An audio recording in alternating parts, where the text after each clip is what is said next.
Here's your news for September 1st, 2020, and your headlines for today include: real reason why Mauro Ranallo left WWE revealed. Roman Reigns says, "I'm the best performer of this generation, period." Brock Lesnar is a free agent now. WWE is playing a waiting game. Brock Lesnar receives an offer from UFC. Vince McMahon wants to push WWE star to the moon. WWE fans surprises fans with new gestures during Thunderdome on Raw. WWE got major heat for Matt Riddle Baron Corbin storyline, and more. We are kicking things off with news from Raw, as after taking SmackDown and Payback off, Retribution returned on this week's Raw. During a tornado tag pitting the Street Profits against Andrade and Angel Garza, the group attacked everyone in sight, though it was how Zelina Vega responded that got fans talking. After pleading with 3 members of Retribution to stop the attack, Vega shrugged her shoulders before throwing some fists of her own, though she too received a beatdown for her efforts. Vega, her clients, and the Profits are just the latest victims of Retribution, and with no one knowing the motives of the group, we'll have to see what happens when they show up next. Over to the NXT commentary table now, as it's been confirmed that Mauro Ranallo has left WWE and won't be a part of any more events. After not appearing at TakeOver 30, Ranallo thanked WWE in a Facebook post for allowing him to realize a childhood dream. He said, "I appreciate the opportunity I had to realize my childhood dream of working in sports entertainment, and I wish WWE well in the future. Now I want to direct my focus and devote my time to other projects and to my mental health charitable activities and the well-being of my mother and myself." Responding, WWE confirmed that Ranallo's departure was mutual and praised his passion, saying, "WWE and Mauro Ranallo have mutually and amicably agreed to part ways. Mauro's passion and enthusiasm left an indelible and exciting mark with WWE and its fans, and we wish him the best in his future endeavors." According to F4W Online, WWE's travel schedule and Ranallo's desire to be with his mother back home in British Columbia played a significant role in his decision to leave WWE. This explains why Wade Barrett was recently brought back to commentate, though it's also been rumored that the former IC champion will be returning as an in-ring competitor soon.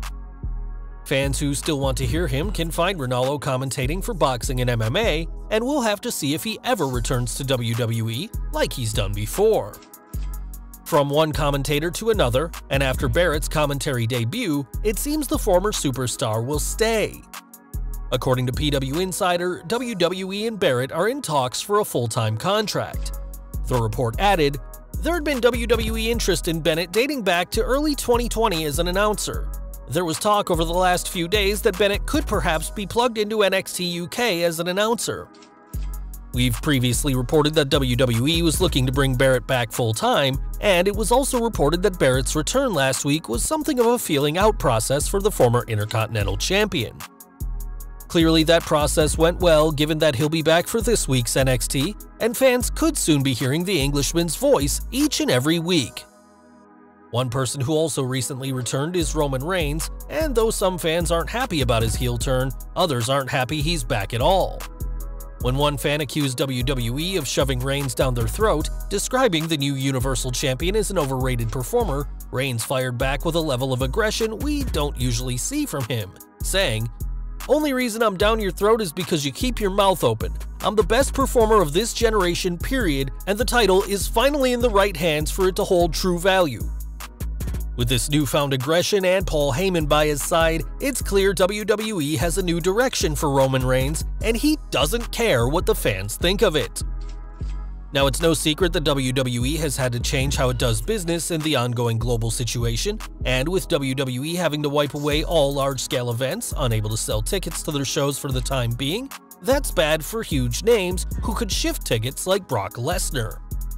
According to PW Insider, Lesnar's deal with WWE has expired, meaning he's now a free agent, and though the two sides are working on a new deal, nothing has been signed. WrestleVotes also weighed in on the situation, saying, "The reports of Brock Lesnar being a free agent are true. In talking with a source, the belief is that once Lesnar is ready to work again, he'll let McMahon know, or vice versa. If WWE needs Brock, they will present a deal he can't refuse. Currently, it's nothing more than that." There's a big difference between WWE being ready to present a deal and them actually doing it, however, as Dave Meltzer noted on F4W Online that the company is in no hurry to re-sign the former Universal Champion, as they can't justify his price tag in the current climate, adding, "Lesnar usually takes his time re-signing with the company. WWE, however, is in no hurry as they do not currently have anything for him until they are able to do larger-scale shows. Lesnar won't even be getting any additional checks from WWE for the time being, as all his merchandise has been taken down from their shop, and a search for Brock Lesnar's name will come back with 0 results and tips on how to improve your search."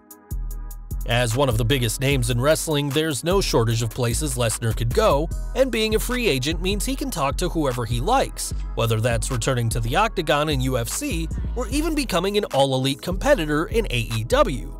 Though, just because he's a free agent, that doesn't mean they'll match his asking price. At 43 years old, a return to UFC becomes more unlikely with each passing year, though he still has a target on him, and Jon Jones still wants a fight with the Beast, a fight that's a greater possibility now that Lesnar is no longer under a WWE contract.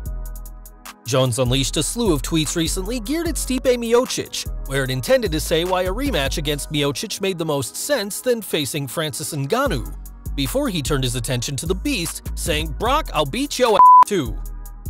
Time will tell whether Jones lives up to his promise now that Brock is a free agent, and given that he can speak to UFC once again, it's not out of the question that he could have another big money fight while waiting for a big money deal from Vince McMahon. Ultimately, the only person who really knows what's happening with Lesnar is Brock himself, and as we all know, the Beast Incarnate isn't much of a talker, especially when it comes to matters such as this. We are looking ahead to Clash of Champions now, as this week's Raw saw Drew McIntyre's next challenger announced. In a triple threat #1 contenders match, it was Randy Orton who defeated Keith Lee and Seth Rollins, earning himself another shot at the WWE Champion. Though Orton may have lost to McIntyre at SummerSlam and lost to Keith Lee at Payback, he'll be wrestling for the WWE Championship at Clash of Champions on September 27th in the Amway Center, provided McIntyre is medically cleared. Perhaps it'll be third time's the charm for Orton, who's come up short on pay-per-view twice in 2 weeks, though he'll have a tough night ahead of him on the 27th when he faces Drew McIntyre. Though Keith Lee came up short on Raw, he did have an impressive showing last night, as well as at Payback, and according to reports, this is just the beginning. Alex McCarthy of TalkSport is reporting that a source told him that Vince McMahon tasked Orton with making Lee a star before the match, adding, "Imagine how high Vince has to be on someone to have Randy Orton put them over clean as a whistle. Orton, doing the best work of his career, wants to help create that next generation of stars. He gets it." It was added that McMahon wants to push Lee to the moon, which would explain why he got a clean win over the former world champion in his first pay-per-view match. It's also been previously reported that Orton wants to work with NXT stars like Adam Cole and Tommaso Ciampa, and though he hasn't had the chance to do that yet, perhaps it could happen down the line.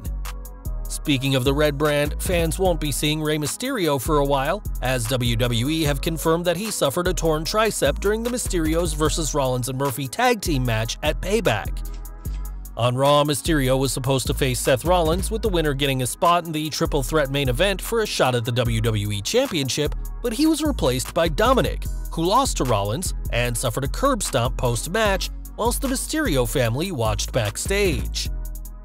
It's unclear just how long Rey will be out for, as Edge is also out with a torn tricep, and now Dominic will be on the roster without his father by his side. We are entering the Thunderdome next, and once again, fans have abused the system to show imagery related to the KKK. The so-called fan could be seen during Raw's Keith Lee vs. Dolph Ziggler match, playing a video of a member of the hateful group, and though the camera cut away and the fan was removed, it did make the broadcast, as did what seemed to be a fan making a salute to Adolf Hitler. This isn't the first time that trolls have misused the Thunderdome system, and the WWE are reportedly working to put trusted fans on the hard cam to ensure something like this never happens again. The company has previously distanced themselves from anyone who abuses the Thunderdome, and like we've said before, we wouldn't be surprised if WWE went back to empty arenas after their deal with the Amway Center is up, as some fans can't be trusted to behave, and are ruining the Thunderdome for everyone. Now, it's no secret that WWE will use the superstars' real-life issues to advance storylines, and that's what happened at Payback with Matt Riddle and King Corbin, though fans weren't happy. Before their match, Corbin tweeted that he'd prove Riddle is a failure in the ring, as the King of Bros has proven he's a failure at home, an obvious reference to the claims of inappropriate conduct leveled at Riddle earlier this year, which led to him admitting to cheating on his wife. It's unclear if Corbin was acting under WWE's orders with the tweet, but many fans didn't appreciate Corbin's off-color comments, including one person who called Corbin's wife a skank, though the King fired back by sharing the fan's Twitter header photo, a less-than-flattering image, and now that fan has deleted their Twitter account. Though Riddle would go on to defeat the King at Payback, Corbin's tweets and the responses criticizing the King are still online for all to see, and it'll be interesting to see if their feud gets any more personal from here. Back to Raw now, as the Iconics and the Riot Squad had a rematch from their Payback kickoff appearance with some interesting stipulations. After Ruby Riott got the win over Billie Kay, it was confirmed that Riott and Morgan will get a shot at the women's tag team titles, and per WWE's special verbiage, the Iconics are no more. The breakup isn't a huge surprise, as WWE had been teasing a breakup in May, and it was reported last month that Vince McMahon sees Peyton Royce as a huge singles star. Tom Phillips even added that Kay and Royce's decade-plus long friendship is over, as they're not a team, and whilst nobody pointed out to him that they can still be friends outside the ring, this could be the start of something bigger for both Australian superstars. And we're ending today with news from Netflix, as The Big Show show has been cancelled. Deadline reports that Netflix has decided not to renew the show, which will get one more original episode at Christmas, though that won't be connected to any ongoing storyline. Out of the ring, Big Show has a few projects in the pipeline, but really loved working on the Netflix sitcom, and hopefully he'll find a new project he's just as passionate over in the not-so-distant future.